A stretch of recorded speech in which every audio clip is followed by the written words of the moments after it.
Asha's Hindi classroom में आपका स्वागत है। आज हम देखेंगे मैं और मेरा देश इस पाठ के प्रश्न उत्तर। इसके लेखक है कन्हैयालाल मिश्र प्रभाकर। मौखिक प्रश्न। पहला प्रश्न, फलों की खोज कौन कर रहा था? उत्तर, फलों की खोज जापान में महान संत स्वामी रामतीर्थ कर रहे थे। प्रश्न दो, स्वामी जी ने युवक को क्या समझा? उत्तर, स्वामी जी ने युवक को फल बेचने वाला समझा। प्रश्न तीन, हमें कौन से कार्य नहीं करने चाहिए? उत्तर, हमें कोई ऐसे कार्य नहीं करने चाहिए जिससे हमारे देश की प्रतिष्ठा पर आंच आए। प्रश्न चार, युवक ने क्या चुराया था? उत्तर, युवक ने जापान के सरकारी पुस्तकालय के पुस्तक से कुछ दुर्लभ चित्र चुराए थे। प्रश्न पांच, देश का गौरव कैसे बढ़ता है? उत्तर, देशवासियों के अच्छे आचरण से देश का गौरव बढ़ता है। प्रश्न 6, देश की गरिमा को ठेस कैसे लगती है? उत्तर, देशवासियों के बुरे आचरण से देश की गरिमा को ठेस लगती है। प्रश्न 7, रामतीर्थ को ऐसा क्यों लगा कि शायद जापान में अच्छे फल नहीं मिलते? उत्तर, स्वामी रामतीर्थ को ऐसा लगा कि जापान में अच्छे फल नहीं मिलते क्योंकि जब स्वामी रामतीर्थ जापान में थे तब फल ही उनका भोजन था और उन्होंने वहां फलों की बहुत खोज की, परंतु उन्हें अच्छे फल नहीं मिले। प्रश्न 8, जापानी युवक ने फलों के दाम लेने से इनकार क्यों किया? उत्तर, जापानी युवक ने फलों के दाम लेने से इनकार किया क्योंकि उसने स्वामी रामतीर्थ के मुंह से सुन लिया था कि जापान में अच्छे फल नहीं मिलते। उस देशभक्त युवक को यह बात अच्छी नहीं लगी और वह जाकर तुरंत स्वामी जी के लिए फल ले आया।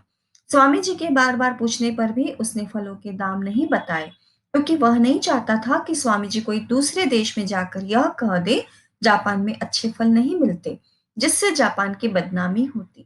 वह अपने देश को बदनाम नहीं होने देना चाहता था। प्रश्न 9, युवक ने किस कार्य के द्वारा अपने देश का गौरव बढ़ाया? उत्तर, जब युवक ने स्वामी रामतीर्थ से सुन लिया कि शायद जापान में अच्छे फल नहीं मिलते, उसे लगा यह बात स्वामी जी कहीं अपने देश में जाकर कह देंगे तो उसके देश जापान की बदनामी होगी।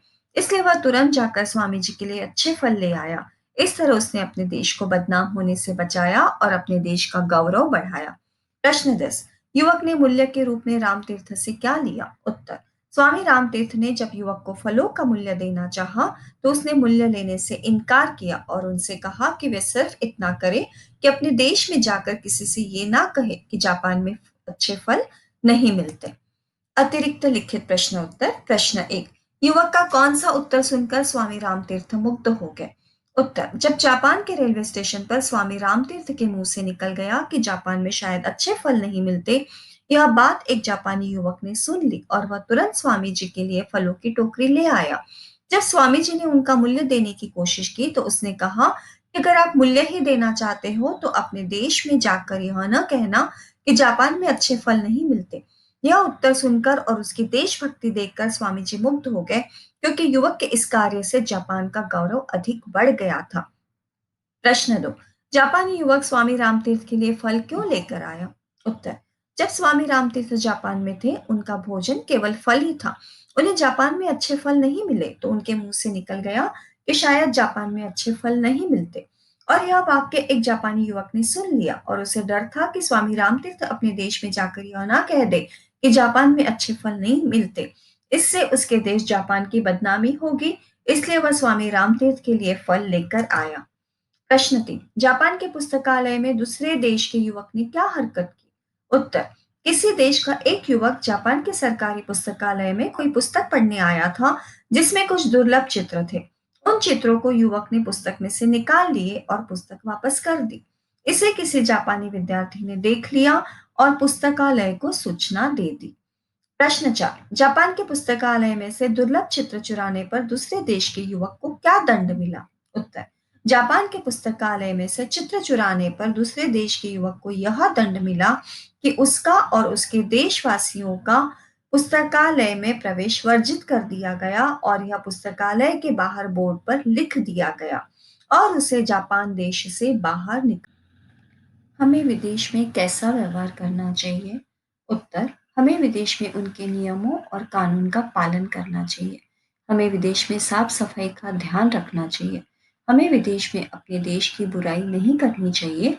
वहाँ के नागरिकों का सम्मान करना चाहिए। हमें किसी भी तरह का अभद्र व्यवहार नहीं करना चाहिए और किसी का दिल दुखे ऐसे अपशब्द हमें विदेश में नहीं बोलने चाहिए। प्रश्न 6, आप देश में आपके देश में आप पर्यटकों के साथ कैसा व्यवहार करेंगे?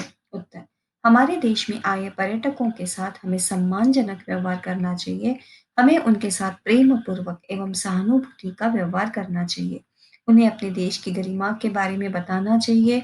उनको अपने देश में किसी भी तरह की कोई भी तकलीफ ना हो, इस बात का ध्यान रखना चाहिए। वह अपनी किसी भी ऐतिहासिक इमारत को गंदा न करे, इस बात का ध्यान रखना चाहिए। प्रश्न 7, आपके देश की गरिमा बनाए रखने के लिए आप क्या करेंगे? उत्तर, मेरे देश की गरिमा बनाए रखने के लिए मैं कोई ऐसा व्यवहार नहीं करूंगी जिससे मेरे देश की गरिमा को ठेस पहुंचे।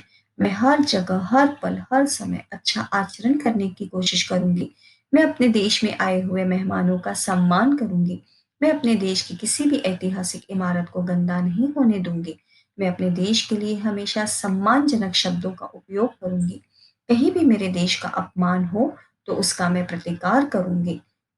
प्रश्न 8, मैं और मेरा देश इस पाठ से हमें क्या सीख मिलती है? उत्तर, मैं और मेरा देश इस पाठ से हमें यह सीख मिलती है कि देशवासियों के अच्छे आचरण से देश का गौरव बढ़ता है, तो देशवासियों के बुरे आचरण से देश की गरिमा को ठेस लगती है।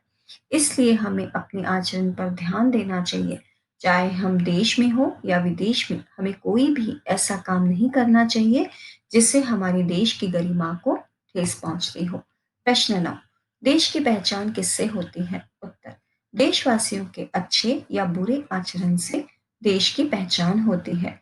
देशवासियों के अच्छे आचरण से देश का गौरव बढ़ता है, वहीं उनके बुरे कार्यों तथा बुरे आचरण से देश की गरिमा को ठेस लगती है।